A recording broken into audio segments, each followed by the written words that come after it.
Bom dia a você que me assiste nesta manhã, que Deus te dê graça, paz. É o desejo do meu coração no nome de Jesus. No momento que mais precisamos de paz e de graça, que Deus nos dê neste dia. Hoje nós vamos trazer um assunto intitulado O Pequeno Gigante. Né? Parece irônico, parece um contraste muito grande o que estamos dizendo, né? Mas nós vamos falar do O Pequeno Gigante. Vamos ler Deuteronômio capítulo 3, versículo 23 a 25. Moisés dizendo, né? E o título que a pessoa, o tradutor da Bíblia colocou Moisés é proibido de cruzar o Jordão. Então lemos assim no versículo 23 do capítulo 3 de Deuteronômio. Também nessa ocasião pedi graça ao Senhor, dizendo: Ó Senhor Jeová, já começaste a mostrar ao teu servo a tua grandeza e a tua forte mão. Pois que Deus há nos céus e na terra que possa realizar obras e feitos poderosos como os teus?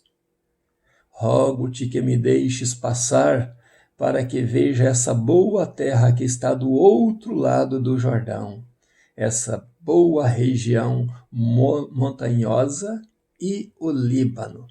Né? Então Moisés estava fazendo um pedido a Deus, depois que ele atravessou o povo no Mar Vermelho, que ele andou com o povo até as margens do Jordão, ele pede a Deus então para atravessar. Né? E Deus não permite que ele atravesse. Eu quero começar esta mensagem pedindo perdão ao Igor e ao Leonardo, né? Dois rapazes que conversamos ontem um bom tempo e que me trouxe a este assunto, o Rio Jordão. O Igor disse então, quando eu disse a ele que era pastor evangélico, ele disse: olha, pastor, eu já estive quando eu fui à Jordânia, eu então estive lá no Rio Jordão, eu vi o Rio Jordão de perto.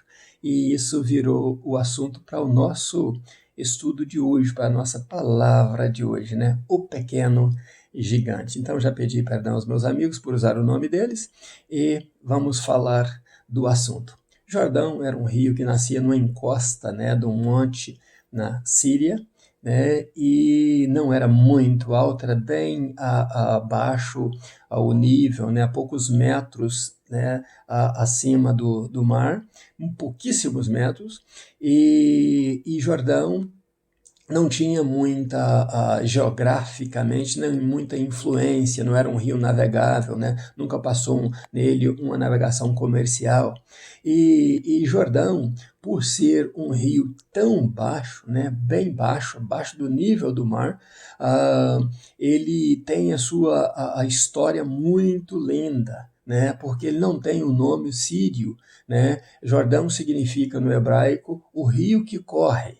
E engraçado que eu lembro do meu nome é Riva, que do latim também é um pequeno rio, né? Um pequeno rio que corre.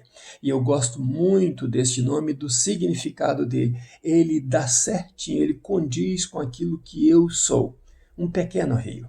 E Jordão era um pequeno rio, né, de 260 quilômetros de comprimento somente, né, é um rio que, além de andar abaixo do nível do mar, ele deságua também no Mar Morto, o mar mais baixo, né, da geografia terrena, né, o mar mais baixo do mundo, né, aproximadamente 395 metros abaixo do mar, e ele deságua justamente ali, né, neste mar.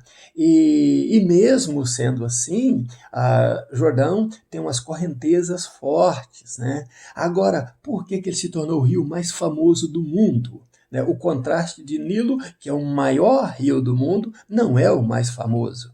Né? A Nilo tem a sua história, e nós vemos aqui uma pessoa que navegou no Nilo dentro de um cesto, né? Cuidado por Deus, que era Moisés. Moisés, quando nasceu, foi colocado logo depois no cesto para fugir da perseguição, e ele sai de uma casa simples para um cesto, do cesto no rio Nilo ele sai para o palácio, né, de Faraó. Então a história é muito linda aí. E falando sobre o Nilo, o maior rio, né, do mundo, ele tinha o seu transbordar que trazia alimentação para o Egito e para os países vizinhos. então acredito que ele transbordava 2 vezes ao ano, e aí trazia então essa alimentação, né, a fertilização para a terra, e a terra produzia seus frutos no Egito. Mas mesmo assim, com tantas navegações fortes, o Nilo não é o mais famoso do mundo. O rio mais famoso do mundo, volto a dizer, é o Jordão. O Jordão de tantas histórias, né? O Jordão que foi aberto por Deus quando os pés do sacerdote, como eu disse no estudo de ontem, tocou as águas, né? Do Jordão que foram tiradas as pedras que serviu para um altar a Deus pelo que Deus fez no Jordão. Esse mesmo Jordão, Moisés não pôde atravessar porque Deus se indignou com Moisés em uma das atitudes de Moisés e disse: você não atravessará o Jordão. O Jordão, possivelmente, algumas partes dele podia ser atravessado, né, andando ou a cavalo. Mesmo assim, Moisés não foi desobediente buscando uma dessas partes para atravessar. E Deus queria ali, então, fazer um grande milagre no Jordão, abrindo, mesmo com correntezas fortes, mesmo em tempo de cheia, abrindo o Rio Jordão para que o povo passasse e também tirasse as pedras, né, para o altar.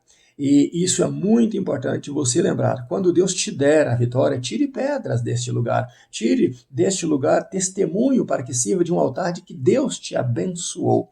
Então, esse Jordão também, né, que Elias abriu pelo poder da palavra de Deus, que Eliseu abriu de volta pelo poder da palavra de Deus, e que aconteceu vários fatos assim, né, de Deus tocar no Jordão com o poder da sua palavra, foi o mesmo que também Naamã desprezou, né, juntando ao Jordão todos os rios de Israel, e Naamã dizia que Farfar era muito mais famoso do que qualquer, e muito melhor que qualquer rio de Israel, né, juntando o Jordão. Mas foi nesse rio também que, obedecendo a palavra do profeta, ele mergulha e dali ele é curado da sua lepra, né? Se Naamã tivesse talvez olhado lá na nascente do Jordão e dito: esse simples rio terá um significado grande na minha vida, eu vou valorizar assim, mas não, ele não levou isso em conta, como muitas pessoas não levam em conta o que Deus faz na sua vida, talvez pela pequenez que você é, pela a vida humilde que você tem, às vezes você é desprezado.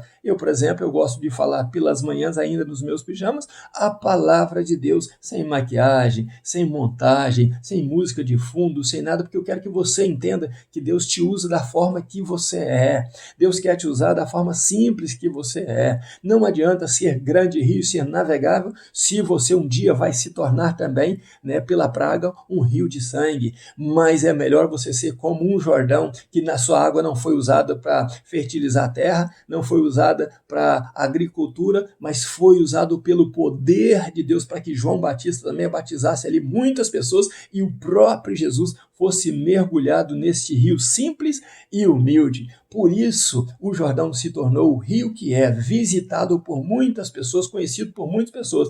Mas eu quero te lembrar uma coisa, não são as águas do Jordão que saram. Não adianta você ir mergulhar no Jordão. O Deus que criou o Jordão, que fez o Jordão nascer, é que faz sinais, milagres e prodígios nas nossas vidas e nos usa o Jordão como forma humilde de entendermos que Deus faz dos pequenos grandes. Por isso, o título da mensagem de hoje é O Pequeno Gigante. É de onde não se espera, é que Deus faz grandes pregadores, grandes oradores. Tem muitos homens aí tentando se influenciar, né, se envolver em coisas indevidas para mostrar-se grande, mas Deus ainda quer que sejamos humildes. E a Bíblia diz que a humilde Deus exalta, a humilde Deus levanta. Então eu quero que a palavra de Deus hoje entre no teu coração, da forma que você é, e que você venha lembrar que Deus pode usar você e fazer de você uma pessoa importante nos planos dele, uma pessoa que faça diferença neste mundo. Não importa o teu tamanho, não importa a tua densidade, não importa se você é um grande vaso ou se você é um grande canal, o importante é você se deixar ser usado por Deus e Deus irá usar você para tocar outras vidas e você fará parte da história do povo de Deus. Você será um Jordãozinho de Deus, um rio que corre para abençoar vidas. Que Deus te abençoe nesse dia, te dê graça e paz e te faça vitorioso e saiba o quão importante você é para Deus. Um abraço meu, ainda nos meus pijamas, buscando a Deus. Pastor Riva Martins, Deus te abençoe. em nome de Jesus.